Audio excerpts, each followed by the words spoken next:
Selamat pagi anak-anak. Kali ini anak-anak bertemu dengan Bu Putri.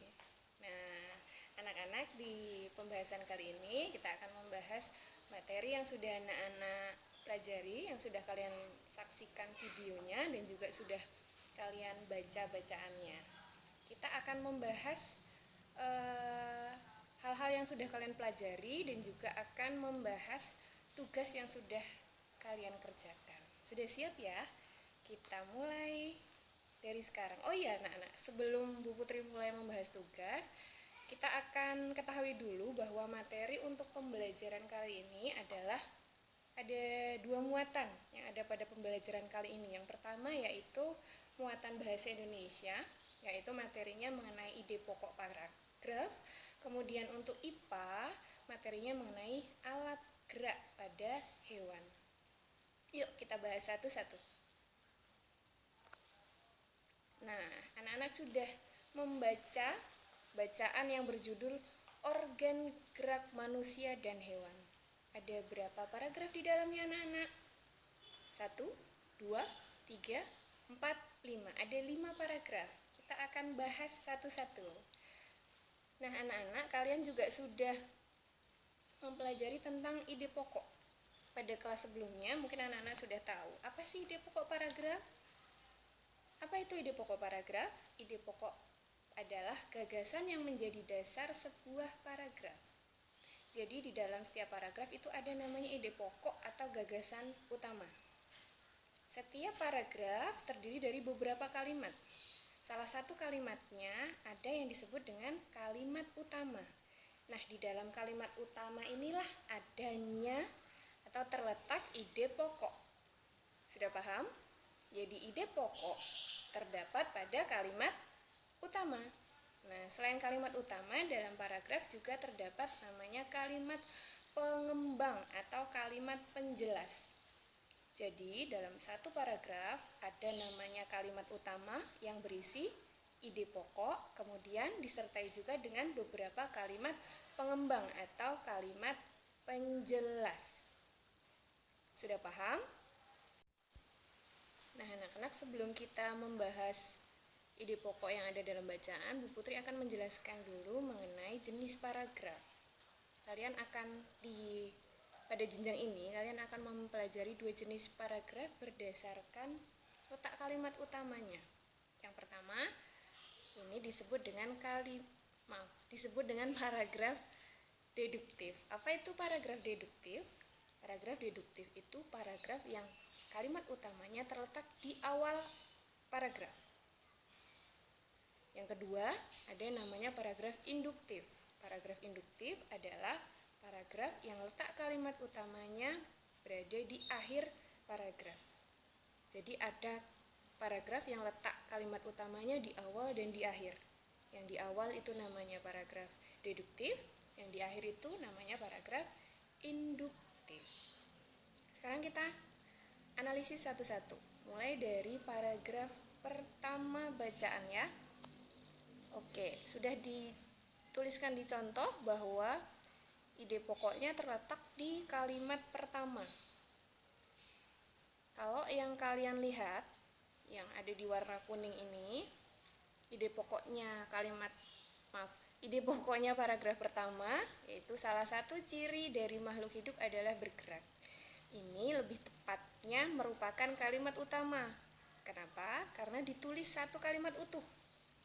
Kalau satu kalimat utuh itu berarti kalimat utama. Kalau ide pokok itu lebih ringkas lagi. Jadi kalimat utama ini bisa kamu ringkas menjadi ide pokok. Apa ide pokoknya? Misal, salah satu ciri dari makhluk hidup. Boleh seperti itu. Atau ciri makhluk hidup adalah bergerak. Itu juga boleh. Nah, itu nanti menjadi ide pokok paragraf. Jadi diingat-ingat, ide pokok itu lebih ringkas dari kalimat utama. Oke, kita akan ke paragraf yang kedua. Ide pokoknya terletak di awal paragraf. Jadi kalimat utamanya ada di awal paragraf ya. Kalian bisa mencermati baik-baik, lihat jawaban kalian. Berarti kalimat Selain itu merupakan kalimat pengembang atau kalimat penjelas. Kemudian paragraf ketiga masih sama, letak ide pokoknya ada di awal paragraf. Jadi kalimat utamanya ada di awal. Paragraf keempat juga sama sampai paragraf kelima. Nah, anak-anak nanti di lain kesempatan Bu Putri dan Pak Angga akan memberikan contoh paragraf yang beda dari yang ini. Nanti paragrafnya akan kami variasi supaya anak-anak bisa membedakan mana paragraf yang letak kalimat utamanya di depan dan juga paragraf yang letak kalimat utamanya ada di akhir paragraf. Oke, sekarang kita akan ke pembahasan selanjutnya ya. Kita akan ke pembahasan tugas berikutnya. Kamu diminta untuk mengembangkan ide-ide pokok. Kalian sudah menuliskan pengembangan paragrafnya.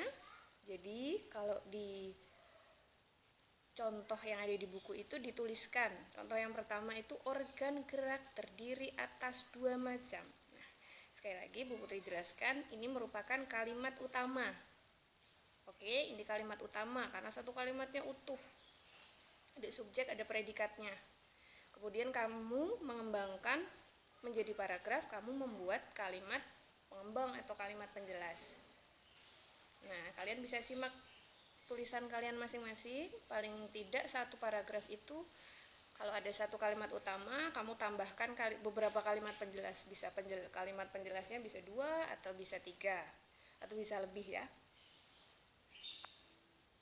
Nah, ini contohnya.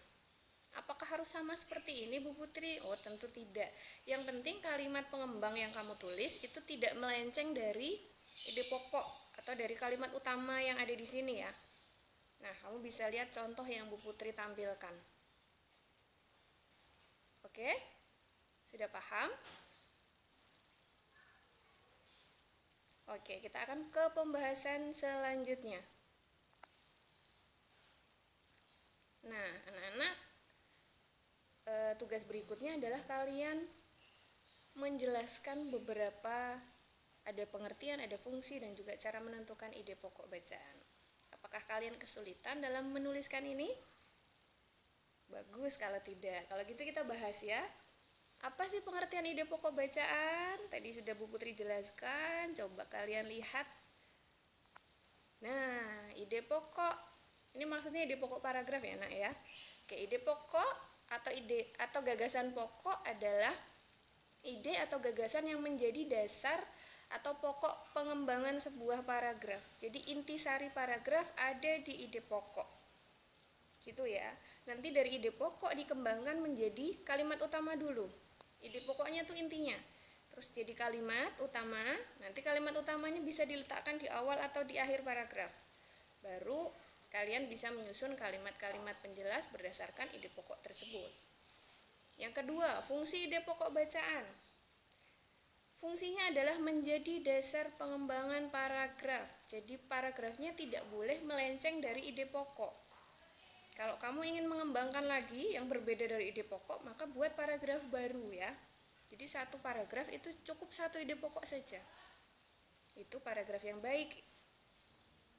Yang ketiga, cara menentukan ide pokok bacaan, yaitu dengan membaca kalimat dalam paragraf satu demi satu, menentukan inti paragraf tersebut. Inti paragraf itulah yang disebut ide pokok utama. Jadi kamu tidak bisa hanya membaca kalimat yang awal saja atau yang akhir saja terus ketemu itu ide pokok, tidak. Tapi harus dicermati satu persatu ya. Apa kesimpulannya? Kesimpulannya bisa berbeda-beda. Ini contoh kesimpulan yang bisa kalian simak. Ide pokok adalah gagasan yang menjadi dasar sebuah paragraf. Ide pokok disajikan ke dalam bentuk kalimat utama. Nah, kalimat utama yang memuat ide pokok ini bisa berada di awal paragraf atau kita sebut dengan paragraf deduktif, dan di akhir paragraf yang kita sebut dengan paragraf induktif, yang di tengah tidak ya. Jadi untuk kalian, untuk jenjang SD ini kita belajar 2 saja, paragraf deduktif dan induktif. Nah, anak-anak, itu tadi penjelasan dari tugas-tugas yang sudah kalian kerjakan. Selanjutnya, Bu Putri mau kalian bisa bekerja sama dengan orang tua maupun dengan kakak, paman, bibi boleh. Kalian amati hewan-hewan yang ada di sekitar kalian ya. Amati, kemudian kamu perhatikan apa pola geraknya. Apakah berjalan, berenang, melompat dan sebagainya. Tidak perlu ditulis, cukup diamati. Nanti akan kita bahas di pertemuan berikutnya. Nah, anak-anak, sekian dulu pembahasan dari Bu Putri. Sampai jumpa di pembahasan-pembahasan berikutnya. Semoga bermanfaat. Sekian, wassalamualaikum warahmatullahi wabarakatuh. Sampai jumpa.